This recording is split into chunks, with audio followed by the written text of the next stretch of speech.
The Blue Castle. Chapter 39. She must write a note. The imp in the back of her mind laughed.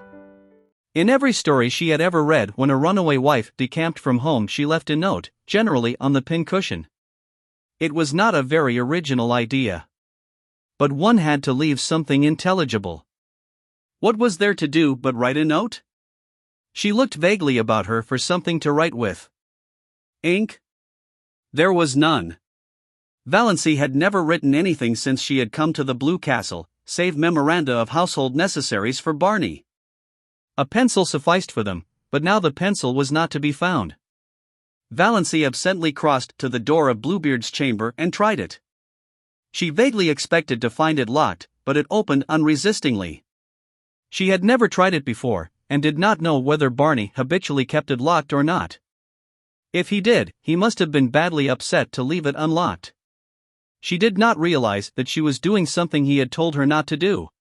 She was only looking for something to write with. All her faculties were concentrated on deciding just what she would say and how she would say it. There was not the slightest curiosity in her as she went into the lean-to. There were no beautiful women hanging by their hair on the walls.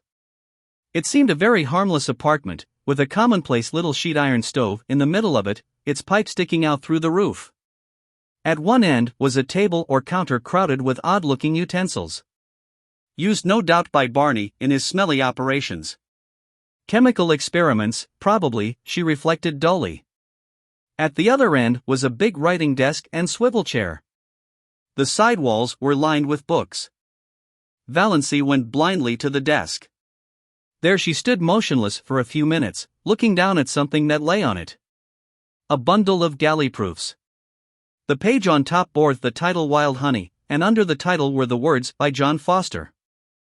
The opening sentence, pines are the trees of myth and legend. They strike their roots deep into the traditions of an older world, but wind and stars love their lofty tops.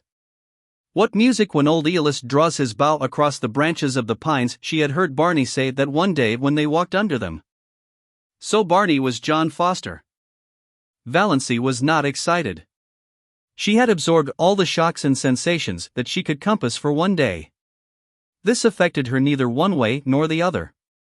She only thought. So this explains it. It was a small matter that had, somehow, stuck in her mind more persistently than its importance seemed to justify. Soon after Barney had brought her John Foster's latest book, she had been in a Port Lawrence bookshop and heard a customer ask the proprietor for John Foster's new book.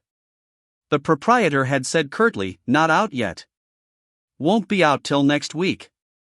Valancy had opened her lips to say, "Oh, yes, it is out," but closed them again. After all, it was none of her business. She supposed the proprietor wanted to cover up his negligence in not getting the book in promptly. Now she knew. The book Barney had given her had been one of the author's complimentary copies, sent in advance. Well. Valancy pushed the proofs indifferently aside and sat down in the swivel chair. She took up Barney's pen and a vile one it was, pulled a sheet of paper to her and began to write. She could not think of anything to say except bald facts. Dear Barney, I went to Dr. Trent this morning and found out he had sent me the wrong letter by mistake. There never was anything serious the matter with my heart and I am quite well now. I did not mean to trick you. Please believe that. I could not bear it if you did not believe that. I am very sorry for the mistake. But surely you can get a divorce if I leave you. Is desertion a ground for divorce in Canada? Of course, if there is anything I can do to help or hasten it, I will do it gladly, if your lawyer will let me know. I thank you for all your kindness to me. I shall never forget it. Think as kindly of me as you can, because I did not mean to trap you. Goodbye. Yours gratefully, Valancy. It was very cold and stiff, she knew. But to try to say anything else would be dangerous, like tearing away a dam. She didn't know what torrent of wild incoherences and passionate anguish might pour out. In a postscript she added, "Your father was here today. He is coming back tomorrow. He told me everything. I think you should go back to him. He is very lonely for you." She put the letter in an envelope, wrote Barney across it, and left it on the desk. On it she laid the string of pearls. If they had been the beads she believed them, she would have kept them in memory of that wonderful year. But she could not keep the $15,000 gift of a man who had married her out of pity and whom she was now leaving. It hurt her to give up her pretty bauble. That was an odd thing, she reflected. The fact that she was leaving Barney did not hurt her yet. It lay at her heart like a cold, insensible thing. If it came to life, Valancy shuddered and went out. She put on her hat and mechanically fed Good Luck and Banjo. She locked the door and carefully hid the key in the old pine. Then she crossed to the mainland in the disappearing propeller. She stood for a moment on the bank, looking at her blue castle. The rain had not yet come, but the sky was dark, and Mistawi's gray and sullen.